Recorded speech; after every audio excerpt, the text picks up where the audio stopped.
that we end I on know. that I picture. see That's it not. every time. It's a very specific experience that is not what we're, but this. So today, our guest is Kimberly Wilson. So hi, Kimberly. How are you? Hello. I'm good. How are you? I'm great. I'm Dino the Genetic Marvel. You've already interacted with I'm Tim Tim Loss. Loss. Yes. Thanks for coming. Sorry about that. I do the screen intros, and I don't necessarily give Dino all the information before I do it. So he's just as surprised as everyone else. And I Well, knew he would. I'm super surprised that apparently I'm going to be nestled in with you guys and Tiger King. I don't know. I don't know what to expect.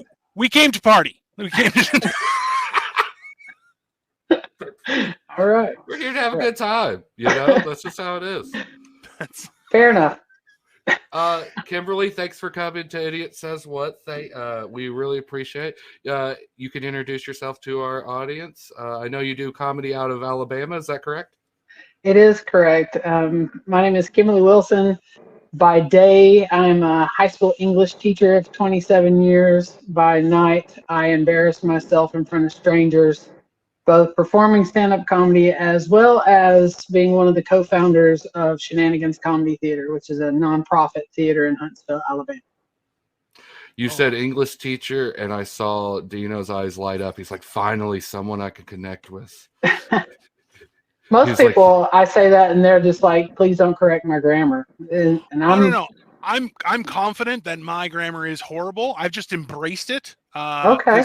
The way I write it is that my grammar is horrible in English, but it's even worse in Greek. So I can one up them by saying I know another language, but I'm also still a moron. So do I get points if I just say I wrote it in poetry form and grammar has no effect on it? I use emotion and now cover up my. I didn't think so. No. Yeah, for a second, she was like, "No, I can't. I'm not getting paid here. I'm not gonna give you anything." Duty. Yeah. No, that's fair. That's realistically, but being an English teacher, especially for that amount of time, you have some great material, I'm sure. Where, because let's be honest, young people are morons, right? Like and some of them never grow out of that phase. In general. Agreed. Yeah. Well, the problem with my work-related material is I still have a job that I need. So I kind of have that material in the back pocket, and I plan on doing, I don't know, a show when I retire called "Fuck It, I'm Retired."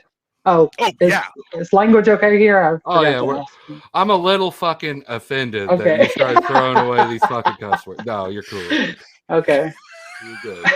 I just assumed every English teacher that I interacted with in my entire life, I know that they always had crazy stories. So I just assumed off the clock you must swear like a sailor, just for the simple fact that, number one, young people are horrible, but also teaching English is a thankless job. That is like, I know for myself, we talked about it last week. I'm like, you had to take in high school, English was, there were 5 English courses you had to take.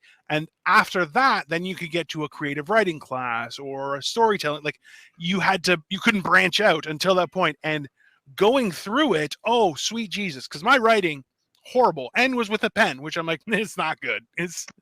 I detect an accent, and you said 5 years of English. Are you Canadian? I am. Okay. Yeah. Okay. In the States, we only have 4 years of high school. So. Right. Dino, go ahead and talk about your Greek heritage, too. Let's go ahead and get that out of the way. Many years ago, the Greeks gave democracy to the world. No, he owns land. He's pretty notable up there. We call him the Duke of Canada in my parts.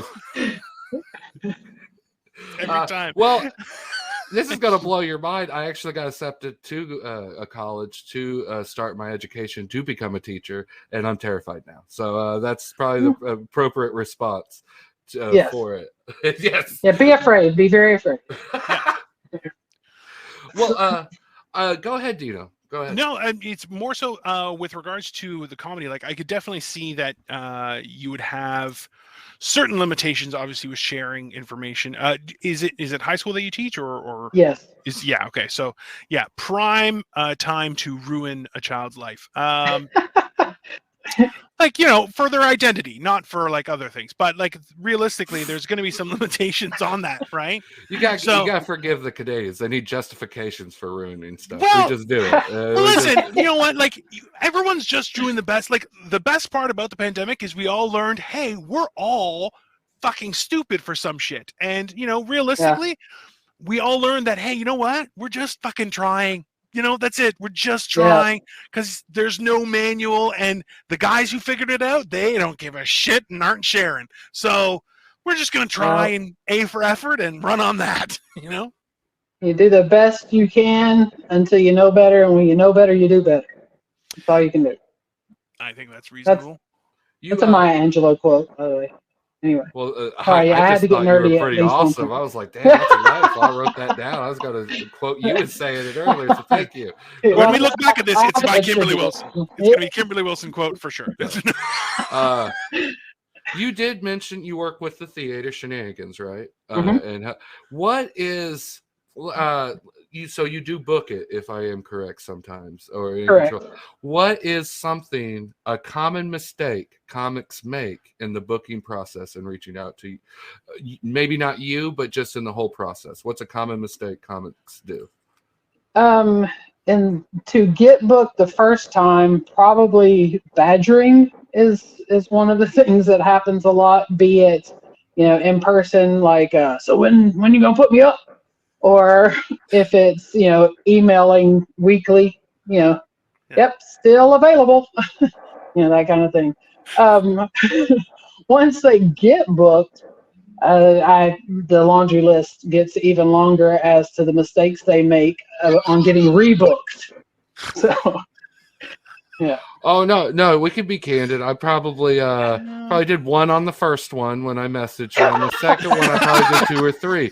I'm candid here. Like, if anything, people can learn from what not to do with Tim Loss. We have an alter ego here on the show called Tom Ross, and we blame him for everything. Tom Ross is the worst, and sucks. we do not support Tom Ross in any way, shape, or form. He's a Okay. menace. He's a menace. Noted. But no, that is a very thing, because I think comics just assume, like, hey, I got 7 minutes. Where's my stages? Like, you're just supposed to give them without earning. So I like that side of it. Now, being from the South, has there been ever maybe a unique show experience you can share with us? Good or bad? Memorable, I like to use. This ties in with what not to do. Those are the best. Yeah. Buckle in. Yeah. So we have a show that's a monthly show produced by a local comic named Matthew Tate, and the show is called Callback. And the premise of the show is that you know, you have material, but he will throw the curveball in not giving you a specific topic until the day of, and then the challenge is you find a way to work that into your set. Fair. And this particular show, the callback topic was, and that's why I don't work there anymore.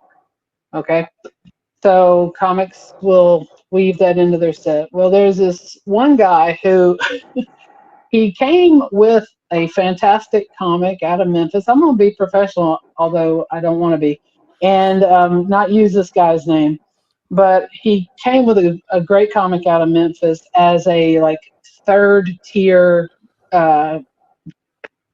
Like, we had 2 people before him cancel. And Okay. so this guy's like, Filler. well, I got this guy. And we're like, okay, bring that guy. Yeah. So he brings this guy. And, oh, by the way, in case you can't tell, I'm gay. Okay.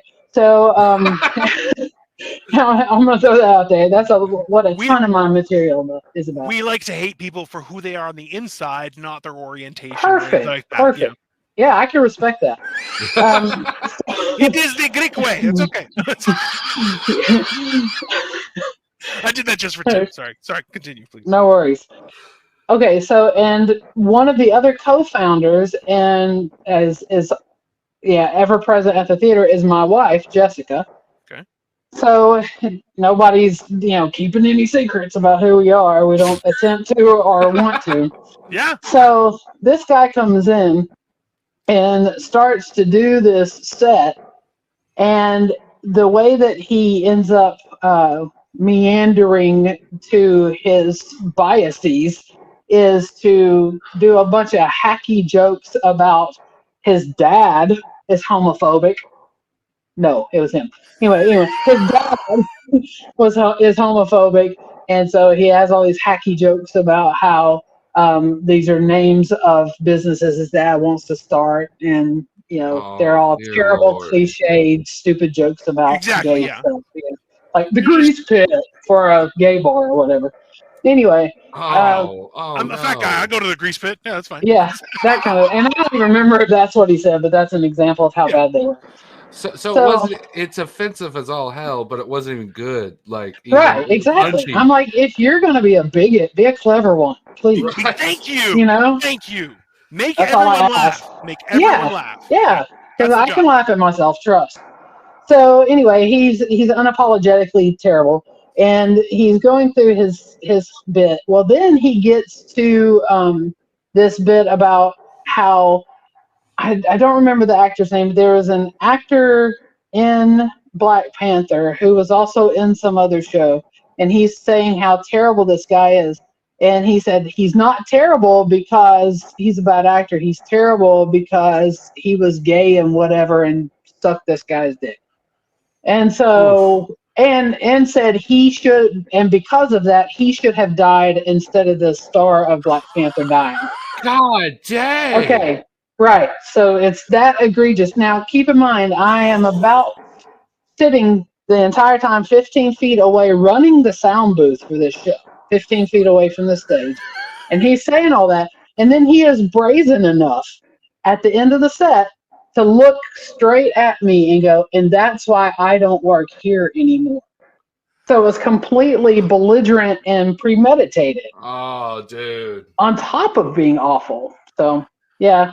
He doesn't work here anymore in Huntsville because every show producer's like, fuck that guy. So I'm sorry you had to. It sucks that way. But I've seen it happen to me personally. Comics go in and burn not only the show down, disrespect you, offend the crowd, offend the venue. It gets real hairy, and then you talk to them, and it's very clear it was premeditated, and and that's just really weird to me. To what end, though? It's like this guy wasn't even, invited in the first place, really, and now he'll never be invited back to the entire city to do comedy. So it's like, okay, well, I hope you enjoyed yourself, bud. Well, I'm glad someone's out there giving Tom Ross a good name. Like that's all I'm saying. Tom Ross is not that bad. I'm sorry. He's that bad, guy's coming around. Yeah. He's bad, just like in quality of entertainment, but he's great when it comes to acceptance of the people around him. So, hey, attaboy, Tom. No, but that's I love that you said that. Was that if you want to be offensive, that's fine. Be funny though. Be funny where everyone can laugh, because it's funny, because life is funny, and that's pointing it out from that perspective can still be funny. But as long as we're all just telling jokes and having a good time. When you're an asshole, you're just an asshole. We all know. Yeah. You're like, no, I'm edgy. No, you're just an asshole, man. You're just an asshole. That's it. Everyone knows you're an asshole. Funny asshole, even. So. Well, it's just one of those. Yeah. Well, you need to meet one of our friends that's a funny asshole. Glenn's actually near you. He's a Georgia guy. Don't hold it against him.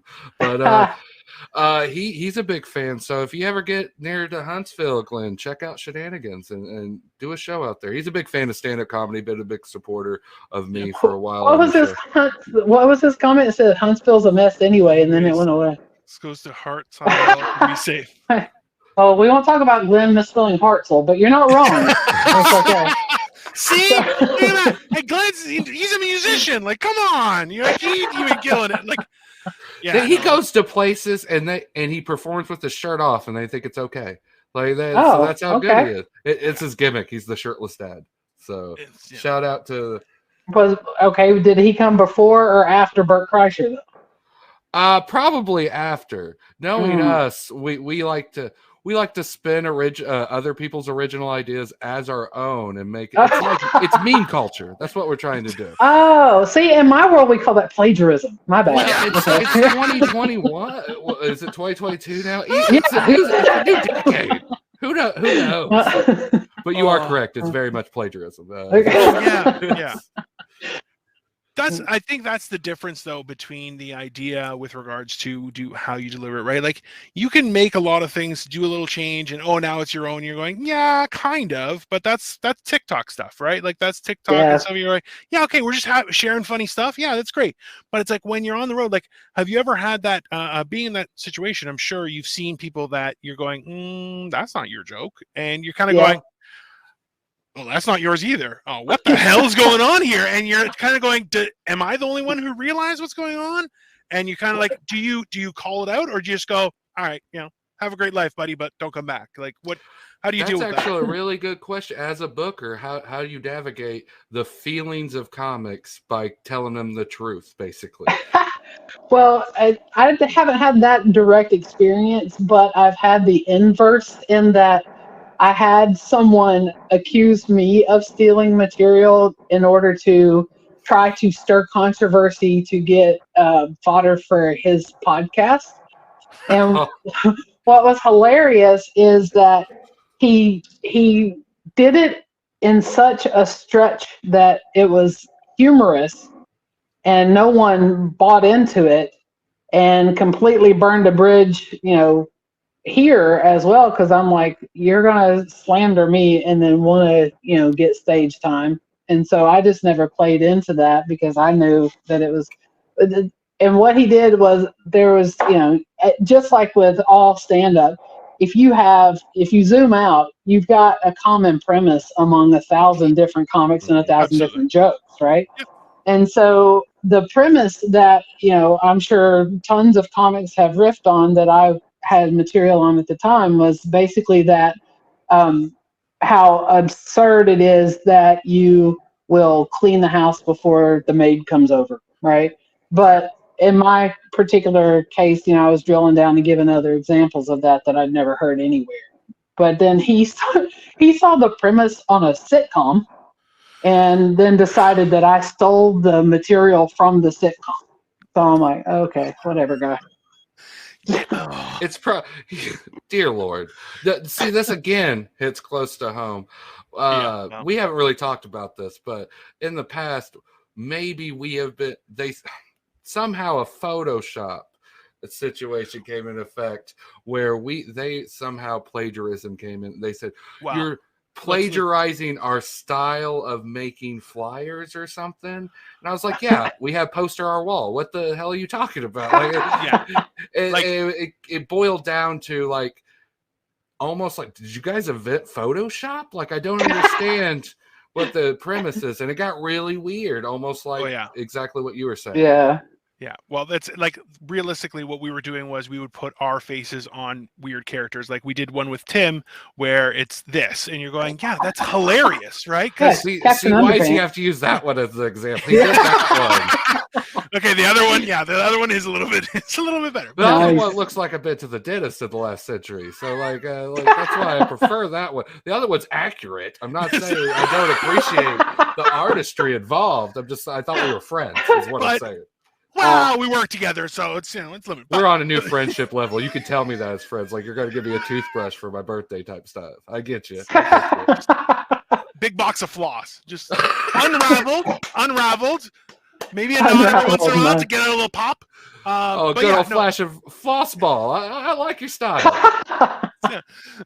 But like, that's the whole thing. Is like, these guys were like, "Oh, you're putting heads on other people's bodies." I'm like, have you seen any of the comedy Facebook groups or anything where everyone just does that for the hell of it? Like, right. I told him, I called memes and told him, hey, you've been plagiarizing Josh's stuff. Like, can I get the number for memes, please? Yeah, for a while we were trying to pretend that we were selling cards for Christmas. So I'm like, hey, I did this one where I'm like, hey, wishing you were here. And they got mad, and I'm like, what are you talking about? Like, literally, that is the craziest thing. It's not not like I put your face on this. I put my own face, and you're gonna like, what are you, crazy? And besides, I'm like, listen, that's awesome. Like, you can't say like that is all sorts of wrong, and I gotta smile. Like, this is super creepy. Yeah. So, but that's some people like drama. Yeah. Oh yeah, and yeah, that's I Not know me. for myself, it's just like, listen, I have like real world problems. Like we got snowed Yeah. in earlier on. We were talking about it's been snowmageddon here. We got like 3.5 feet outside. It's been ridiculous. I'm like, that's a real problem. I don't really care about anyone else. I'm like, I'm just trying to Yeah. dig out so I can get groceries in a couple days. It's all right. Right. I mean, not that I can relate real closely with that particular problem being in South Alabama or in the South in Alabama, but yes, that and it's like life's too short to mess around with stupid shit. I don't have the patience for it. I think So. people just underestimate how when you and maybe I don't mean to speak for yourself, but as maybe booking comedy shows, how many egos you have to deal with. Ugh. That's the egos and mentalities. Like, honestly, I'm not even the most sane person, and sometimes I look in the room like I'm the smartest one here. How'd that happen? Like, this is not supposed to ever be the situation. So I like you throwing the fourth wall, because sometimes I don't think our average viewer sees it, because we see on the stage, they see us performing, but they don't see sometimes how much it really takes to put on that great 90 to 2 hour show. And one of the biggest things that goes along with that is a bridge burner and a don't get asked back is when somebody blatantly and egregiously just stomps all over the light and decides that they're going to turn their 7 minutes into 15. Okay, so let's say you're doing a 7-minute set and you're killing. The audience loves you. That feels great. I can understand from an egotistical perspective how you would want to keep riding that wave. Okay. Sure. But what you don't take a second to think about is every, snowball effect person or thing that you negatively impact when you do that. And how now you have, made the audience hold their pee for an extra 8 minutes. You've made our show run long. You've made everybody that has to stay here, go long. You've made the audience, our repeat customers, unable to predict how things are going to go. You have all these implications that they never stop to even consider. And, just because, well, I was doing good, I was killing. So what? Then stop killing at 7 minutes and go out on a high, and then you're going to be invited back because you killed and you respected the light.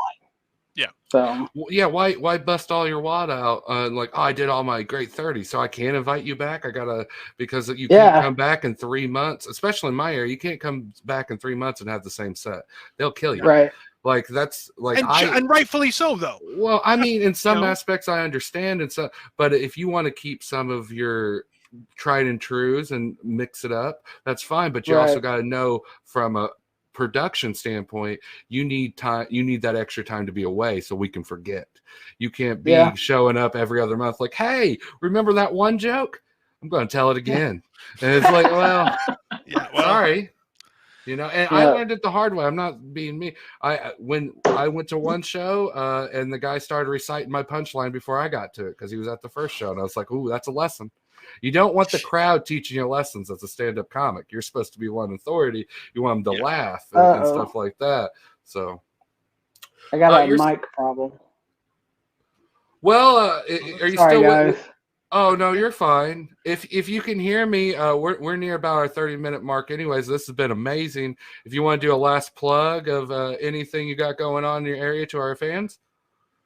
I apologize. My earbud fell out, and I did not hear about the last 30 seconds of what you were saying. So, no problem. What did I miss? Please fill me in. Oh, no, we were just simply thanking you for coming and appreciate and just giving you time at the end to tell everyone what you got maybe going on here in the next month or two that they might be interested in. Yeah, anybody that is in the area, we do some kind of comedy or comedy adjacent show every Friday and Saturday night at Shenanigans. HuntsvilleLaughs.com is where you can learn about show information and tickets. But we do everything here, lots of stand-up. We do tons of improv comedy as well. We have the Dirty Words Adult Spelling Bee show coming up at the end of the month. Like, we do all sorts of crazy stuff. We always have a good time. It's a very laid back, kind of cool vibe here. very warm and accepting. And because we are a nonprofit, we try to keep our concession and ticket prices as low as possible and still keep the doors open. No minimum purchase or anything like that. So we just invite people to come by Shenanigans Comedy Theater in Huntsville. I extremely recommend people to go out there and support that show. Not only you're getting great comedy, you're getting some shows, as she just mentioned, that you're not going to get anywhere else. Some of those are unique. You're going to get a special experience, and you can't beat that in this time of day, especially what's going on. Kimberly, thank you so much for coming to ISW. I appreciate it. Dino, do you have any last words? We have a couple questions in the comments with regards to links to any of your social media. I will link up with you, and I will put them in the description for the videos on the YouTube channel, everyone. Or if you want to share them, by all means, Kimberly. Yeah, everything that I have is K Wilson Comedy. Awesome. Yeah. Thank you so much. Listen, Hey, thanks for having me, guys. I enjoyed it. Oh, this You've was been awesome. great, and we'll definitely connect. And hey, you know what? It's if I'm ever in Alabama, I know who I'm going to talk to. Right? Definitely, and I'm going to bring horrible material. Just absolutely. He's going to bring Tom Ross, and I hear he likes running the line. Oh, that's it, All man. right, I'm too fat to be carried off stage. It works out really well. Hey, you don't know what kind of folks we have in Alabama. I'm We a towed special kind of off a monster. stage. Unless you got a tow motor, I'm good. Trust me. Thank you so much, Kimberly. We'll talk soon.